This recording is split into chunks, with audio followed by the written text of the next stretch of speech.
If you still need your hands to get out of a chair, even though you regularly eat eggs, yogurt, fish, or beans, more protein may not be what your legs are missing. That can feel frustrating. You are already eating the foods that labels and headlines connect with muscle.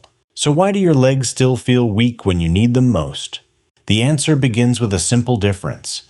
Nourishment can support your muscles, but support is not the same as giving your legs a reason to become stronger. And if you want clear, evidence-based ways to protect your strength and independence, subscribe to Health in the Details. That is exactly what this channel is here to help you do.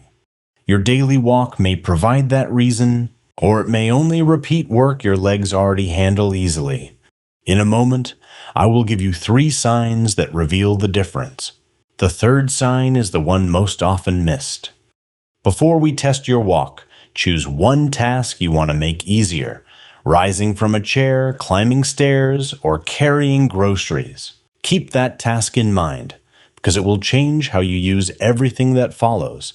Now let us start with the part the word protein leaves out. Protein matters. Your body breaks the protein in food into amino acids. It uses them to build and maintain tissues, including muscle. If you're not eating enough, if your appetite has fallen, or if your diet is very limited, nutrition can become a real barrier. No exercise plan can make poor nourishment irrelevant. But this is where a true idea turns into a misleading shortcut. The food does not decide what your legs must be able to do. Think of a delivery truck leaving lumber, tools, and hardware beside a house. The supplies are useful. They may even be excellent. But they do not build a staircase simply because they arrived. Something must create the job. Your muscles work in a similar way. Food supplies material. The demands you place on your body help determine what it must prepare to do. That is why someone can eat well and still struggle with a chair. The missing issue may not be another ingredient. It may be that the legs are rarely asked to produce more force than usual. But more force than usual does not mean you need a punishing workout. It brings us to the first sign that an activity may help build strength. The movement must challenge the muscles you want to improve. Not merely move them. Challenge them.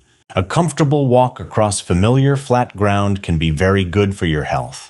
It can support stamina, mobility, mood, and heart health. Keep walking if it is safe and works for you. But after your body becomes used to that route, the same walk may no longer ask your leg muscles for much more force than they already produce. You can make the walk longer and feel tired, yet more time mainly adds duration. It does not always add the muscular demand needed to improve strength. For another person, the answer may be different. Walking uphill, climbing steps, or returning to activity after an illness may challenge the legs considerably. The name of the activity does not settle the question. Its demand on your body does. So the first sign is personal. During the movement, are the muscles you want to strengthen working harder than they normally do? That question separates being active from training a particular ability. But effort alone can mislead you. You can feel breathless because you are moving for a long time. You can feel tired because you slept poorly. You can struggle because a movement is awkward, painful, or too difficult. None of those automatically means your legs are receiving a useful strength challenge. That is why the second sign matters: control. Can you perform the movement without rushing, losing your balance, or throwing your body through it? Consider standing from a chair. If you must rock hard, hold your breath, or drop back into the seat, the movement is certainly difficult. But difficulty without control is not the goal. Now imagine using a slightly higher, sturdy chair and stable hand support. You rise with effort, pause, and lower yourself without collapsing. That version may look less impressive, yet it can be more useful because the challenge matches your current ability. This is an important shift. The best starting movement is not the hardest one you can survive. It is one that makes the relevant muscles work while you remain organized enough to repeat it safely. If you have ever blamed yourself because an exercise looked easy on a video but felt impossible in your living room, this may be the reason. The exercise was not proof that you had failed. It may simply have been the wrong version for your starting point. We now have two signs: meaningful muscular effort and enough control. The third sign will tell us whether the activity can continue helping after your body adapts. Before we get there, the research can show why food and training should not be treated as interchangeable. One well-known trial followed 100 frail nursing home residents for 10 weeks. Their average age was about 87. The researchers compared four conditions: progressive resistance exercise, a multi-nutrient supplement, both together and neither. This was not a casual exercise class. The training was supervised and gradually made more demanding. So what happened? The groups that exercised became stronger and improved on some measures of physical function. The nutritional supplement did not improve the study's main outcomes. That result is striking, but its limits matter. It was one study in a very old, frail population using one particular supplement and a supervised training program. It does not prove that nutrition is unimportant. It does not prove that every supplement is useless. And it does not tell you to copy the program at home. It shows something narrower. In that group, adding nutrients did not replace training the physical ability the researchers wanted to improve. That distinction is the heart of this video. Food can remove a nutritional barrier. It cannot automatically practice force, balance, timing, or coordination for you. And those other pieces help explain why bigger muscle, stronger muscle, and easier daily movement are related, but not identical. Your muscles can adapt. Your nervous system can also get better at recruiting muscle and coordinating a movement. That means strength is not only material that your body has, it is also force that your body learns to use. Rising from a chair shows this clearly. Your legs must produce force, but your feet also need a stable position. Your body must shift forward. Your joints need a workable range. You must coordinate the rise and control the return. A food cannot rehearse that sequence. This does not mean every exercise must copy a household task. A resistance band, a machine, or another movement can build useful capacity. But if your real goal is to rise more confidently, practicing a safe version of that task can help connect general strength to the movement you care about. Now another question appears. If training is the stronger foundation, should everyone add a protein shake to get even better results? The evidence does not give one answer for everyone. Some research reviews suggest that extra protein may add to gains in lean mass or leg strength when older adults also do resistance training. Other reviews have not found a consistent extra benefit beyond training itself. The studies include different people, diets, supplements, and exercise programs. Someone who is undernourished is not starting in the same place as someone whose normal meals already meet their needs. So the honest conclusion is not supplements never work. It is also not everyone over 60 needs more protein. The better question is, what gap would the supplement fill? If you cannot name the gap, the word muscle on the label is not an answer. This brings us back to the third sign that an activity can support greater strength over time.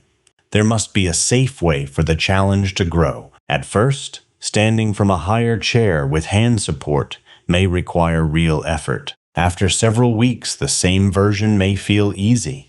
That is good news. But if nothing changes, your body has less reason to keep adapting. Progress does not have to mean adding a heavy weight. You might use a little less hand support. You might move through a fuller, comfortable range. You might slow and control the lowering phase.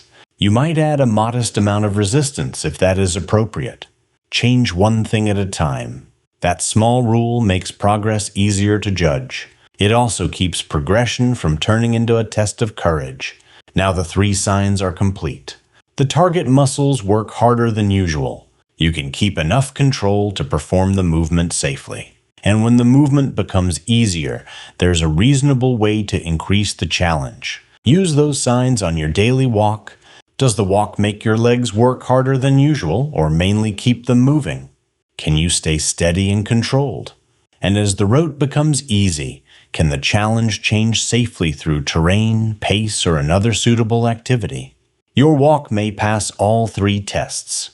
It may pass only one. Either result is useful because you're no longer guessing from the word walking. But this still leaves the practical decision you must make this week. Should you change your food first or your movement first? Begin with 2 short checks. For the food check, look at a normal day, not the day when everything went perfectly. Do your regular meals include foods that contribute protein within a balanced eating pattern? Those foods may include eggs, dairy foods, fish, poultry, beans, lentils, tofu, or other choices that fit your preferences and health. Also look for signs that deserve attention. Poor appetite, unintended weight loss, or a diet that has become very limited. The purpose is not to push protein as high as possible. It is to see whether your usual eating pattern gives your body appropriate support, or whether a registered dietitian or clinician should help you examine a possible gap. Do not take one protein number from a video and assume it belongs to you. Age, body size, activity, appetite, and health can change what is appropriate. Chronic kidney disease is an important example. Some people with kidney disease may need moderate amounts of protein, while people receiving dialysis can have different needs. That is why the food question is not, how much more protein can I add? It is my normal eating pattern supporting my body in a way that fits my health? Then make the movement check. Current U.S. guidance says adults 65 and older need aerobic, muscle strengthening, and balance activity each week. It includes muscle strengthening activity on at least 2 days. That is general guidance, not a personal exercise prescription. The useful question is simpler. Does your week include planned moments when your leg muscles work harder than usual? If the answer is no, return to the daily task you chose near the beginning.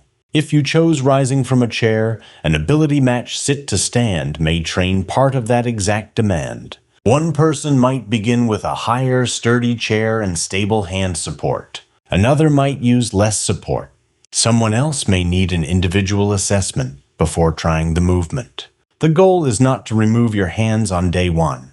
The goal is to find a version that gives you effort, control, and room to progress. If stairs are your goal, an appropriately low step-up may train part of that demand. A supported calf raise, seated knee extension, resistance band, or strength machine may serve a different need. These are examples, not a routine for everyone. Do not collect exercises just because they look useful. Choose one that connects with your goal and matches your current ability, then choose a better scoreboard. Soreness is not the score. Exhaustion is not the score.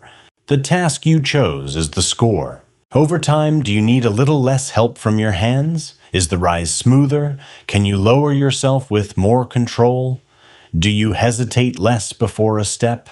Those changes are not guaranteed, and they may appear slowly, but they tell you more about useful strength than whether a workout left you worn out.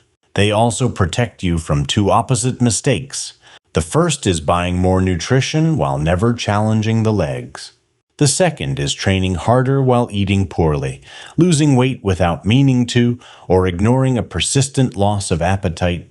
Your body needs support. Your legs also need a suitable demand.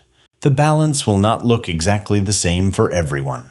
There is one final boundary, and it is more important than any exercise example. Gradually weaker legs can have many causes. Pain, joint or nerve problems, illness, medication effects, undernutrition, and other conditions can change how you move and what is safe. If the weakness is getting worse quickly, you have repeated falls, major balance problems, significant pain, recent surgery, or a health condition that affects exercise safety, get an individual assessment instead of testing harder movements on your own. Sudden weakness is different. If weakness or numbness begins suddenly, especially on one side, and comes with trouble speaking, seeing, walking, balancing, or a sudden severe headache, call 911. Those can be warning signs of a stroke. Now return to the task you chose at the beginning.